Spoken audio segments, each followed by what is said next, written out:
घर फिर बना लेंगे। अभी बस अपनी जान बचाना जरूरी है। तुम दोनों मेरे साथ चलो। तीनों तेजी से गांव से बाहर निकलने की कोशिश करते हैं। कई घंटे की मुश्किल के बाद आखिरकार वो एक दूसरे गांव में पहुंच जाते हैं। वहां उन्हें एक पुराना कच्चा मकान दिखाई देता है। मकान खाली पड़ा होता है। नेहा के पिता दरवाजा खोलकर अंदर देखते हैं और अपनी पोटलियां नीचे रखते हैं और जमीन पर बैठ जाते हैं। कुछ दिन यहीं रह लेते हैं, हालात ठीक होंगे तो आगे का सोचेंगे। लेकिन हमारा घर और हमारा सारा सामान। जान बची है, यही सबसे बड़ा सामान है हमारे पास। नेहा की माँ अपने पति की बात सुनकर चुप हो जाती है। कुछ समय बाद तीनों थककर वहीं सो जाते हैं। कई दिन बीत जाते हैं। जब बारिश थोड़ी कम होती है और फोन का नेटवर्क वापस आता है, तब नेहा की माँ अपने पुराने कीपैड फोन से अपनी बेटी नेहा को फोन करती है। दूसरी तरफ नेहा अपने ससुराल में होती है। मिट्टी की दीवारों वाला साधारण सा घर होता है। परिवार के सभी सदस्य जमीन पर बैठकर खाना खा रहे होते हैं। निहारिका गर्भवती होती है। अरे नेहा, फोन बज रहा है, तुम्हारी मम्मी का फोन है। मम्मी का फोन? हेलो मम्मी, कैसी हो आप? बेटा सब खत्म हो गया। मम्मी आप रो क्यों रही हो? क्या हुआ? बेटा हमारे गांव में बहुत भयंकर बाढ़ आ गई। हमारा पूरा घर उजड़ गया। घर का सारा सामान पानी में बह गया। गांव के बहुत सारे लोग भी अपनी जान गंवा बैठे। मम्मी आप दोनों ठीक हो ना? पापा और भैया ठीक है? हाँ बेटा, हम तीनों जैसे तैसे जान बचाकर दूसरे गांव में आ गए। एक कच्चे मकान में रह रहे हैं। आप लोग बिल्कुल चिंता मत करना, मैं जरूर आऊंगी। फोन कटते ही नेहा की आंखों में आंसू अब बहने लगते हैं। उसकी हालत देखकर परिवार के सभी लोग उसके पास आ जाते हैं। क्या हुआ बहू, तेरी माँ ठीक तो है? मम्मी के गांव में बाढ़ आ गई है। उनका घर पूरी तरह उजड़ गया। वो लोग जान बचाकर हरिपुर गांव में किसी कच्चे मकान में रह रहे हैं। बेटा तू चिंता मत कर, हम सब कल तेरे साथ चलेंगे। अगली सुबह पूरा परिवार नेहा के मायके वालों से मिलने के लिए निकल जाते हैं। कई घंटों के बाद वो उस कच्चे मकान के सामने पहुंचते हैं। नेहा जैसे घर के अंदर जाती है, उसकी नजर अपनी माँ पर पड़ती है। सब पुराने और फटे कपड़ों में जमीन पर बैठे होते हैं। नेहा दौड़कर अपनी माँ को गले लगा लेती है। दोनों माँ बेटी एक दूसरे से लिपट कर रोने लगती हैं। मम्मी ये सब क्या हो गया? आपने मुझे पहले क्यों नहीं बताया? बेटा मैं तुझे क्या बताती, उस वक्त तो हमें अपनी जान बचाने की पड़ी थी। भगवान का शुक्र है कि हम तीनों बच गए।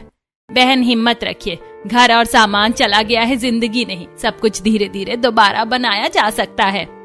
बिल्कुल, भगवान ने इतना बड़ा संकट दिया है तो रास्ता भी जरूर दिखाएगा। कुछ देर बाद परिवार नेहा के माता पिता को हिम्मत देकर वापस अपने घर लौट आता है। दूसरी तरफ घर की हालत भी बहुत अच्छी नहीं थी। राघव पास की ड्रम बनाने वाली फैक्ट्री में मजदूरी करता होता है। वो सुबह से शाम तक ड्रम बनाता रहता है। अरे राघव, हाथ तेज चला, कब से एक ही ड्रम लेकर बैठा हुआ है? मालिक सुबह से लगातार काम कर रहा हूँ, बस 2 मिनट सांस लेने दीजिए। अरे मुझे आराम करने वाले मजदूर नहीं चाहिए। अगर काम ठीक से नहीं करेगा तो कल से मत आना। दूसरी तरफ मयंक गांव के खेतों में मजदूरी करता होता है। पूरे दिन धूप और बारिश में मेहनत करता है। आज भी इतनी मेहनत के बाद सिर्फ 150 रुपए मिले। घर का खर्चा चलाना कितना मुश्किल हो गया है। मुकुल के पैर में पुरानी चोट होती है। इसी वजह से वो बाहर जाकर मेहनत नहीं कर पाता। वो घर में रहकर छोटे मोटे काम करता है और परिवार की मदद करता है। काश मेरा पैर ठीक होता तो मैं भी भाइयों की तरह काम करके घर में ज्यादा पैसे ला पाता। घर की तीनों बहुएं भी अपने अपने तरीके से परिवार संभालती हैं। नेहा सुबह से घर के सारे काम करती है। वो चूल्हे पर खाना तैयार करती है। निहारिका गर्भवती होने के बावजूद सबकी देखभाल करती है। वहीं प्रियंका ने घर के बाहर एक छोटी सी जगह में अपना बगीचा बना रखा होता है। वहां टमाटर, मिर्च, धनिया, लौकी और बैंगन के पौधे लगे होते हैं। हमारे पास पैसे कम है तो क्या हुआ, अपनी सब्जियां खुद उगा सकते हैं। इससे घर का खर्च भी थोड़ा बच जाता है। दीदी आपने सच में इस छोटे से बगीचे को बहुत सुंदर बना दिया है।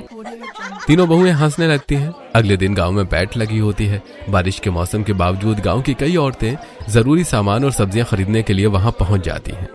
नेहा, निहारिका और प्रियंका भी एक साथ पैठ में जाती हैं। तीनों बहुएं एक तरफ खड़ी होकर बाकी औरतों से बातें कर रही होती हैं। चारों तरफ बाढ़ और बारिश की खबरों की चर्चा चल रही होती है। बहनों, हर तरफ बाढ़ की खबरें आ रही हैं। न जाने कितने लोग इस विपदा में अपनी जान गंवा रहे हैं।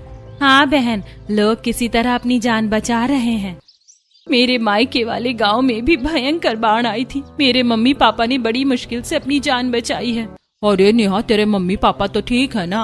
हाँ, भगवान का शुक्र है कि वे दोनों और मेरा भाई बच गए, लेकिन उनका घर और सारा सामान बर्बाद हो गया।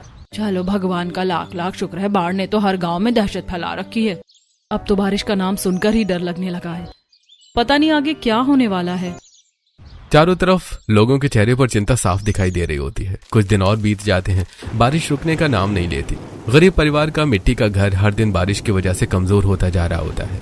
दीवारों पर दरारें पड़ने लगती हैं। घर के ऊपर सूखी घास से बना पुराना छप्पर भी लगातार बारिश के कारण गलने और कमजोर होने लगता है।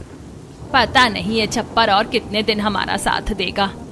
जब बारिश थमेगी तब कहीं से लकड़ी और नई घास का इंतजाम करेंगे। एक दिन दोपहर के समय घर के सभी लोग अपने अपने काम में लगे होते हैं। नेहा खाना बना रही होती है, प्रियंका सब्जियां साफ कर रही होती है, नेहा